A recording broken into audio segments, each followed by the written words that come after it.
We'll go back to the events in the past few days.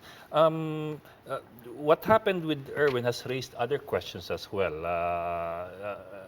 Isa sa mga umangat yung tanong doon sa tourism contract, DOT contract. You have other sectors as well calling again for Ben Tulfo to return the money. Napagkasundon ho ba talaga ng family na ibabalik yung pera? At what is final there? Actually, yung pagbabalik ng pera, gawa lang nilang inong abogadong Ni pulpul, Topacio. si Topacio. Sabi ni Topacio, ibalik natin ang kwan. Wala namang ganong pinag-usapan. Sinabi lang ni si Topacio kasi, di ba, si Topacio is a news hound. But he's also the lawyer of Wanda. Nagkamali si Banda. Nagkamali kumuha. Ang nag-recommenda si Rafi, kaibigan na Rafi, pulpul yung abogado, paano magawa natin? So, went to media, isasauli namin. Ben did not say that. Ben never said that. Isasauli because Ben stood by his word that everything was legal. Ang sabi ko, yeah, illegal. What's sometimes what's legal is not immoral. Is not necessarily moral.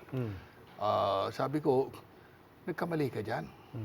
Sabi ko, anong gagawin natin dito? Don't tell me what to do. Fuck you. Oh. Sabi sa'yo. Wow.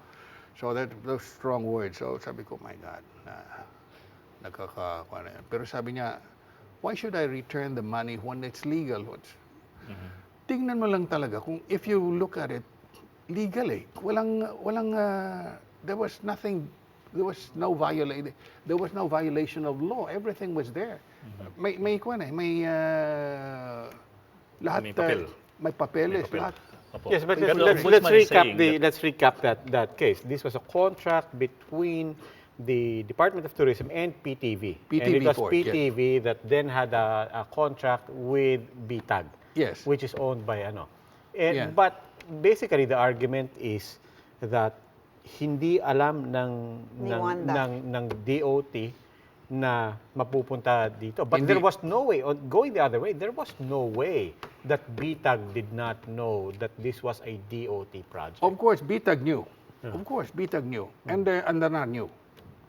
And so also did the two executives, TV executives of PTV4. But Wanda was clueless. Yes. Wanda never knew. She was too busy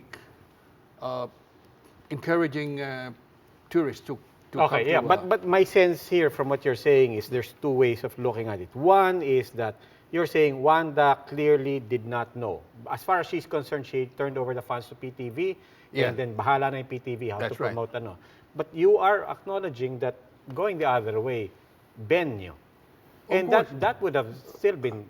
That's why I'm accusing Ben and Andanar of having... And you called it conflict of interest, diba? A conflict of interest. You did say that. On the part of Ben.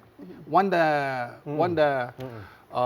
didn't know about the whole thing, the conflict of interest aspect. Okay, so you're saying Ben and now you're mentioning PCO Secretary Martin Andanar. Yes. They both knew essentially the nature of this money and what Correct. What it yes. was. Okay. There was a word you used in a previous interview.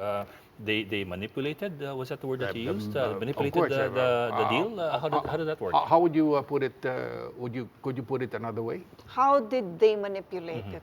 In such a way that Wanda did know about it.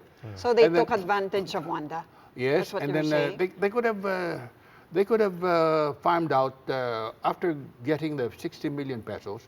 They could have farmed out the money to the other programs. Well, Ben would have been just as liable. I mean, yes, why should that be confined to? Kaya nga, so you're saying but most of the money was poured into Ben's program. 75 or 85%, thereabouts. Yes, so Ben allowed it. So in a way, yun na nga, sila yung liable. Not just Martin Andanar or the other TV executives, but Ben as well, right? That's right. Okay, but even that would be illegal, don't you think? That's not necessarily just the COAs would be immoral. It's illegal. Illegal. There was no violation. Well, sir, the COA has found that number one, conflict of interest. Number two, it was not bidded out because it's not in the Philippine bidding website, the PhilJeps. So at least on these points, meron daw, may legal liabilities. Plus the suggestion of connivance, basically.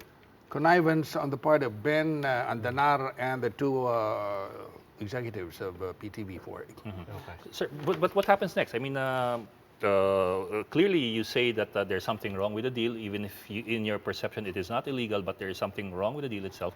What happens to the money? Illegal, not illegal, but immoral because of the conflict of interest aspect. Okay, well, we'll leave it to that. No, but I guess the question is on the family stance now. If Ben would allow a family position on this, should he return the money or not? I don't know. At this point, I cannot tell you because he claims that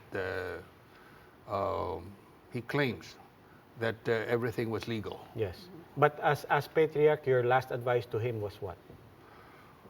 I said, apologize, do something about it, get one off the hook. Has this damaged the Tulfo brand? Somewhat.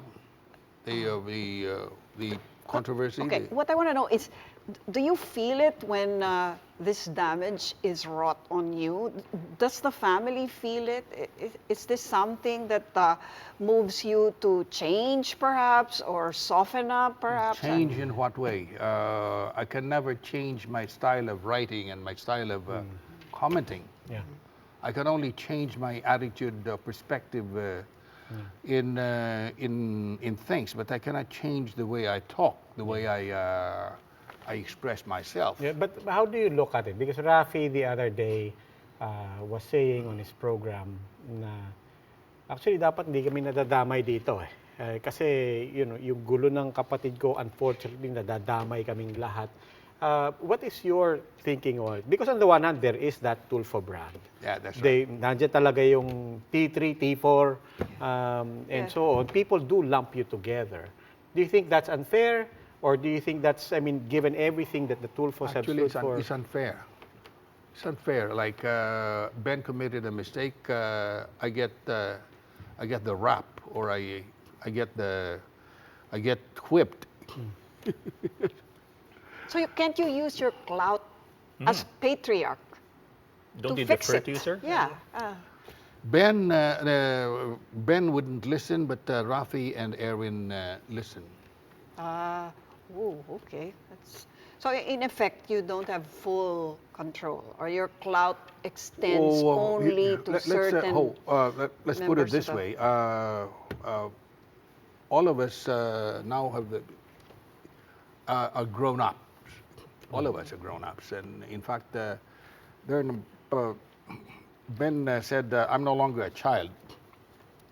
You don't treat me this way. You don't talk to me this way because I'm already a child. I'm a grown up. So fuck you." That's